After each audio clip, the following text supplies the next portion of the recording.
La vraie qualité physique qui différencie un joueur amateur d'un joueur professionnel, contrairement à ce que beaucoup pensent, ce n'est pas l'endurance, mais oui, c'est bien la vitesse. Et si aujourd'hui tu fais partie de la masse qui n'est pas assez rapide pour jouer à haut niveau, cette vidéo va peut-être bien changer ta vision de ton entraînement. Je vais te donner ici les 5 piliers qui vont te permettre d'améliorer significativement ta vitesse, et je te conseille de rester jusqu'au bout de la vidéo car chaque élément compte. Et le 5e pilier est sûrement celui qui est le plus sous-estimé. Mais avant de se lancer, je t'ai préparé un petit document PDF avec le récapitulatif de tout ce que je vais aborder ici dans la vidéo. Ce document, tu peux le télécharger en cliquant sur le lien qui est dans la description. Le premier pilier du développement de la vitesse, celui qui va poser des bases solides à tes qualités de vitesse, c'est la force. Si on analyse un peu l'activité du sprint, on se rend compte que pour courir vite, il y a 2 éléments principaux qui vont entrer en jeu. Le premier, ça va être l'amplitude de tes foulées, et le deuxième, ça va être la fréquence de tes foulées, dont on va parler un peu plus tard. Mais alors déjà, qu'est-ce que c'est que l'amplitude de tes foulées? Simplement, c'est la distance que tu vas être capable de réaliser à chaque pas. Et plus tu es capable de réaliser de la distance à chaque pas, plus tu es capable d'aller vite. Et cette distance réalisée à chaque pas, elle va dépendre de tes qualités de force notamment. C'est en déployant de la force, en poussant fort sur ton appui, que tu vas être capable d'aller loin à chaque pas. Ce n'est pas pour rien que dans n'importe quel sport où on a besoin d'une qualité de vitesse, que ce soit en football, en sprint ou dans d'autres sports collectifs, les athlètes cherchent à développer leur force. Et pour ça, il n'y a pas de secret, ça se passe en salle de musculation. Développer sa force de manière conséquente implique de soulever des charges et de soulever des charges lourdes. Alors s'il te plaît, si tu fais encore partie des joueurs qui pensent que la musculation ralentit un joueur sur le terrain, oublie ça tout de suite, c'est une idée reçue. À partir du moment où on met en place les bonnes méthodes, où on s'entraîne de manière adaptée à son sport, la musculation rend plus rapide sur un terrain de football. D'ailleurs, si tu t'intéresses un minimum à l'entraînement des footballeurs de très haut niveau, dans n'importe quel club, ils font tous un passage en salle de musculation. Le deuxième pilier pour développer ta vitesse va être le développement de ta vitesse gestuelle. On a parlé tout à l'heure de l'amplitude de tes foulées, mais j'ai aussi évoqué la fréquence de tes foulées. La fréquence d'appui en sprint, c'est combien de fois dans un temps donné tu vas être capable de poser ton appui au sol. Et plus tu es capable d'une fréquence d'appui élevée, combinée bien sûr à une bonne amplitude de foulée, plus tu seras un joueur rapide sur le terrain. Pour développer cette fréquence gestuelle, tu vas devoir te mettre à l'entraînement en situation de survitesse. Cela signifie qu'à l'entraînement, tu vas devoir te déplacer plus rapidement que ce que tu es vraiment capable de faire. Je te donne ici un exemple avec un exercice de squat sauté. Comme tu peux le voir, c'est en étant assisté avec des élastiques que je vais m'alléger et que je vais être capable de sauter plus haut et plus rapidement que ce que j'aurais pu faire sans élastique. Je facilite le déplacement de mon corps afin d'atteindre des niveaux de vitesse plus élevés que ce que je suis vraiment capable de faire. Et ça, c'est aussi possible de le faire en dehors de la salle de musculation avec l'activité du sprint. Par exemple, tu pourras courir sur une légère pente, ce qui te permettra d'atteindre une vitesse supérieure à ce que tu aurais été capable de faire sur du plat, ou tu peux aussi faire le même travail avec un élastique en étant tracté par quelqu'un. Le but en faisant ça, c'est qu'en se retrouvant à une vitesse anormale pour ton corps, celui-ci s'adapte en conséquence et se développe d'un point de vue neuromusculaire et d'un point de vue coordination. C'est donc par ce genre de méthode que tu vas pouvoir augmenter ta fréquence gestuelle. Parlons maintenant de notre troisième pilier. Il s'agit de la réactivité musculaire. Je reviens rapidement sur ce qu'on a dit tout à l'heure. Pour courir vite, il faut une bonne amplitude de course, il faut être capable de déployer de la force. Ça, c'est une chose. Mais tu t'en doutes sûrement, pour être rapide, il ne va pas falloir que ton pied reste trop longtemps au sol. Plus ton pied reste longtemps au sol, plus tu es capable de développer de la force. Mais si tu veux vraiment être rapide,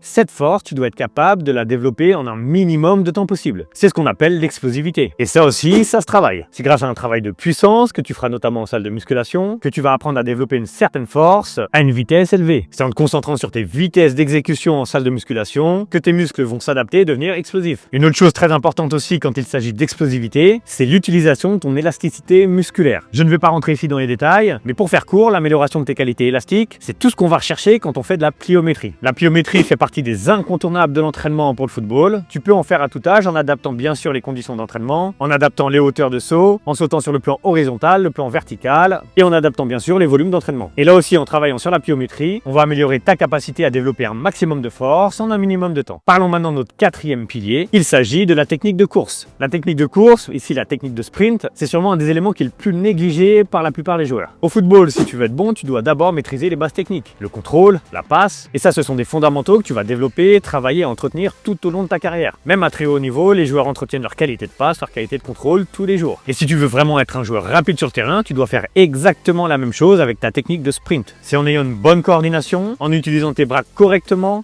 en plaçant ton bassin là où il faut, en utilisant tes jambes de manière efficace, que tu vas réellement pouvoir gagner en vitesse sur le terrain. Et ce n'est pas pour rien que des sprinteurs, même champions olympiques, travaillent leur gamme technique tous les jours à l'entraînement, à chaque échauffement. Car c'est bien beau d'avoir des qualités musculaires, d'avoir de la force, d'avoir une bonne vitesse gestuelle, mais pour être réellement efficace, tout cela doit être facilité par une bonne technique de course. Je te conseille donc de travailler dessus si tu ne l'as jamais fait, et surtout de l'entretenir, de placer des gammes athlétiques durant chacun de tes échauffements, en étant le plus complet, le plus varié possible. Enfin, le cinquième pilier, c'est peut-être un des plus déterminants. Il Il est basé sur un principe simple. Le football n'est pas une course d'athlétisme. En athlétisme, tout le monde est sur la même ligne et doit partir au même moment. En football, si tu veux être vraiment efficace sur le terrain, tu dois partir avant les autres. La vitesse, ce n'est pas seulement être capable de courir vite. C'est un tout qui doit faire partie de ton jeu. Alors je m'explique, qu'est-ce que je veux dire quand je dis partir avant les autres? Eh bien c'est simple, tu dois toujours être dans l'anticipation. C'est en ayant le bon placement, en étant capable d'anticiper ce qui va arriver dans le jeu, que tu vas être capable d'être plus rapide que les autres. Si tu pars ne serait-ce qu'avec 30 cm d'avance sur ton adversaire, tu as beaucoup plus de chances de remporter un duel de vitesse. Et il y a quelque chose dont je n'ai pas encore parlé mais qu'on peut faire rentrer dans cette catégorie de partir avant les autres, c'est ta vitesse de réaction. La vitesse de réaction, c'est aussi quelque chose que tu dois travailler constamment. Et pour être le plus efficace possible, tu dois la travailler avec des signaux les plus variés possibles. Par exemple, partir après un signal sonore comme un top départ que ton coach te donnerait, c'est une chose. Mais ce n'est pas la situation la plus courante en football. En football, la plupart des signaux que tu vas percevoir passent par les yeux. C'est en voyant le déplacement d'un coéquipier,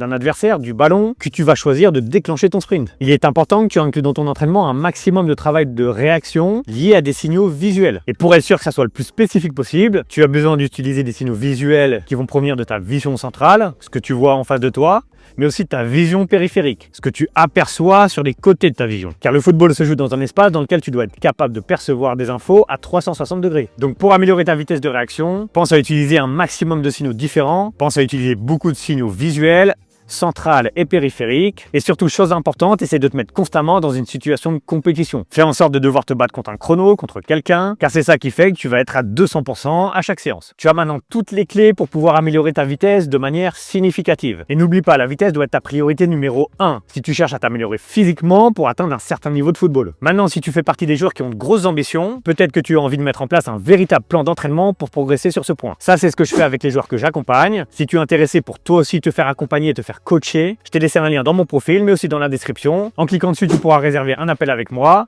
et on pourra discuter de tes objectifs et voir si je peux t'aider à les atteindre. En attendant de se retrouver dans la prochaine vidéo, n'oublie pas, un footballeur qui progresse vite est un footballeur intelligent.